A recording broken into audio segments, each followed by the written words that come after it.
La fin s'approche, les gars.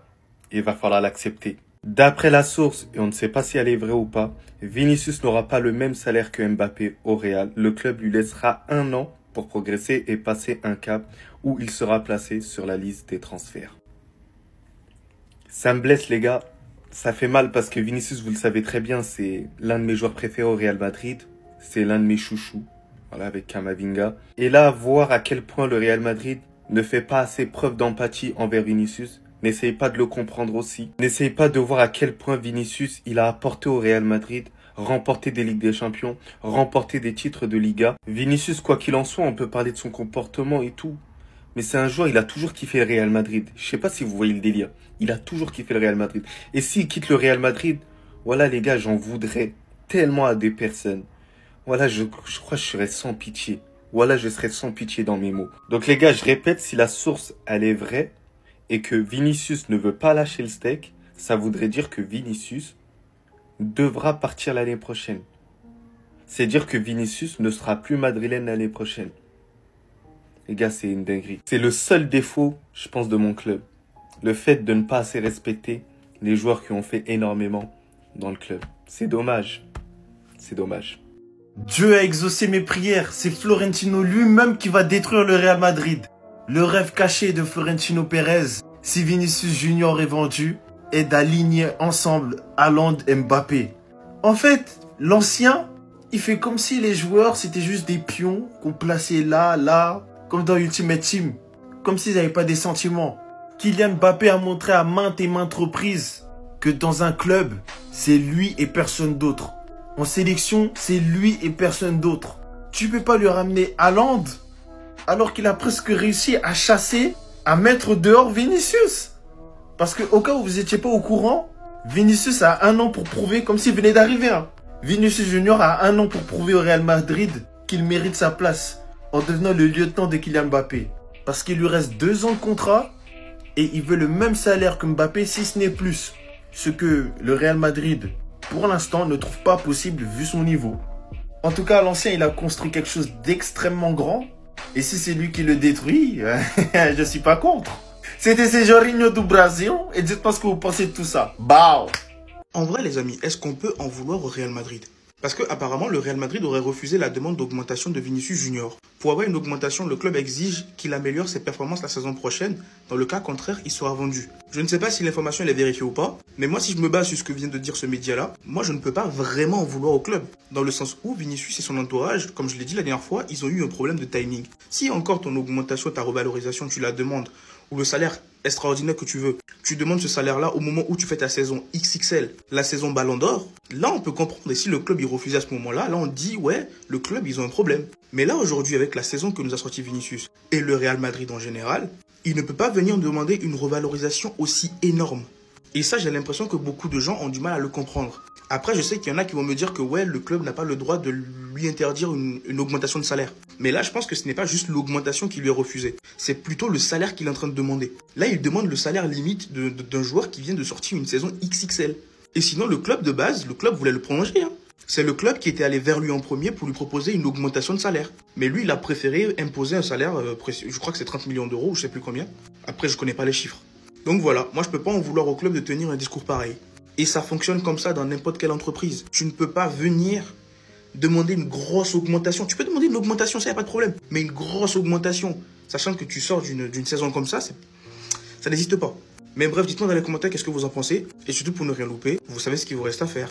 Abonnez-vous. Ça y est, on y est à Madrid qui a fait son choix entre Mbappé et Vinicius. Mbappé devient le nouveau roi du club, les gars, le chef, le leader, le proprio du Real, les gars. Numéro 10 dans le dos, plus gros salaire du club, c'est autour de lui désormais que le Real va construire à l'avenir. Et il fallait faire ce choix, il fallait le faire, c'était nécessaire pour le bien du Real. Par contre, eh ben Vinicius, ça risque d'être dehors, ça risque d'être une vente et un départ marquant d'ici l'été prochain, les gars, parce que Vinicius, la communication du club a été très claire envers lui. Pas de prolongation aux 30 millions qu'il demandait pour être au même salaire que Kylian Mbappé. Soit il accepte de prolonger au salaire que lui propose le Real actuellement et de devenir entre guillemets le sergent de Kylian Mbappé à l'avenir. soit ce sera une vente au maximum et au plus tard l'été prochain. Aujourd'hui, Vinicius, il lui reste que 2 ans de contrat. Donc le club a le couteau sous la gorge. Ils veulent à tout prix ne pas le perdre libre. Et en refusant de le prolonger cet été au salaire que le joueur demandait, eh ben, ils se mettent un petit peu dans une situation très très compliquée avec lui. Donc Vini aujourd'hui il est en position de force. C'est très difficile de l'imaginer quand tu es un sportif pro, quand tu es un sportif de très haut niveau, quand tu as été le patron et que ça a été Vinicius, le roi de ce Real, les gars, les années précédentes. Et aujourd'hui, le voir accepter de laisser le trône, laisser la couronne et devenir un sergent alors qu'il a que 24 ans, ça me semble compliqué d'un point de vue égo de sportif de haut niveau. Ça me semble très compliqué.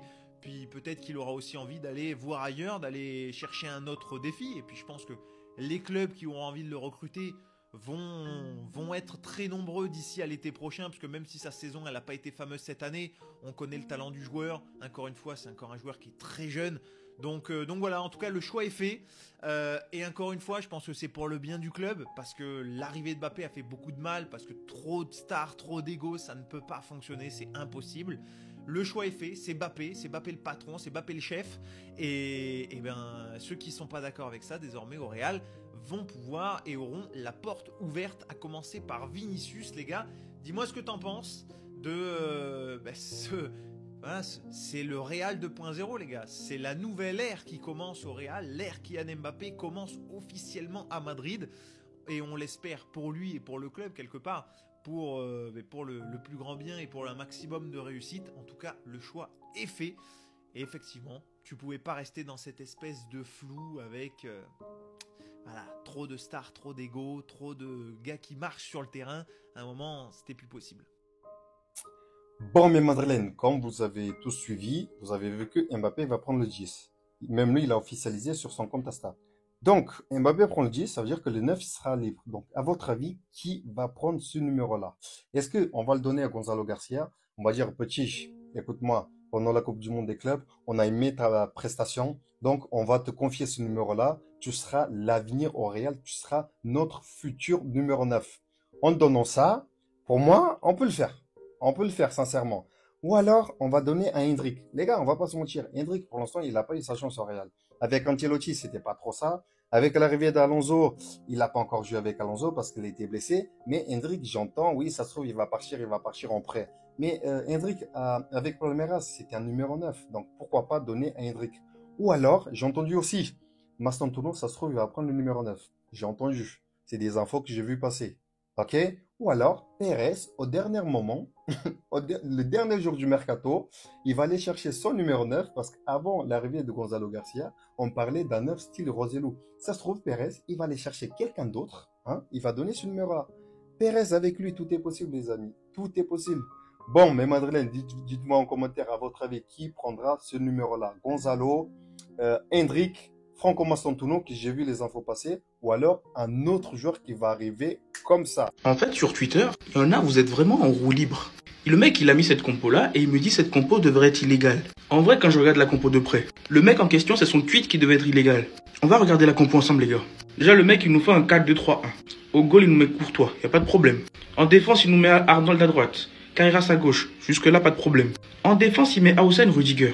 Lui, il n'a toujours pas compris la leçon avec Rudiger. Si tout le monde est en train de courir derrière un défenseur au Real Madrid, ce n'est pas pour rien. Et lui, ce qui l'intéresse, c'est de continuer à mettre Rudiger. Le catcheur. Non, faut arrêter à un moment donné. Maintenant, on passe au double pivot au milieu. Il te met Valverde, Tchouaméni. Mais ça, c'est un milieu de maçon. C'est un milieu qui est censé couler le béton. Ce milieu, il est illégal. Tu ne peux pas... Ça mérite la prison. Comment ça, Valverde, Tchouaméni? En fait, le milieu est tellement pauvre. Bref. Maintenant, c'est quoi cette connerie encore devant? Mbappé numéro 10. S'il vous plaît, si vous avez le numéro de la police, envoyez-le. Parce que là, ce qu'il est en train de faire, là, c'est criminel. Mbappé numéro 10, Vini. Vini à droite. Rodrigo à gauche. Et en plus, il ramène Alexander Isak. Alexander Isak que tu n'auras même pas.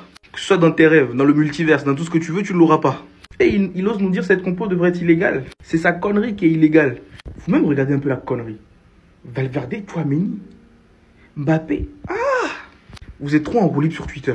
Bref, dites-moi ce que vous en pensez dans les commentaires. Et surtout, pour ne rien louper les amis, vous savez ce qu'il vous reste à faire. Abonnez-vous. Information qui vient de tomber, le rêve de Florentino Pérez est de réunir Mbappé et Haaland en attaque cet été si Vini Junior est vendu, et c'est possible vu que le Real Madrid a signifié à Vinicius qu'il ne lui donnera jamais le même salaire que Kylian Mbappé, et sûrement que Vinicius va vouloir quitter le Real Madrid.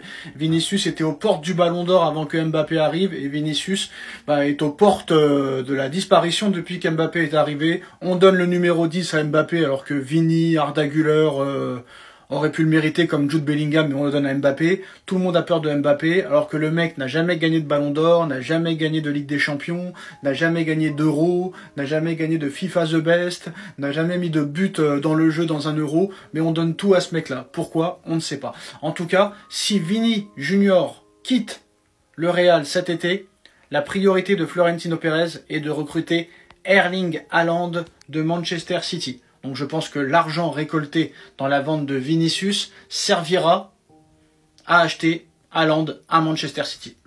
Les gars, ça me fait mal quand je regarde les effectifs d'avant et les effectifs d'aujourd'hui.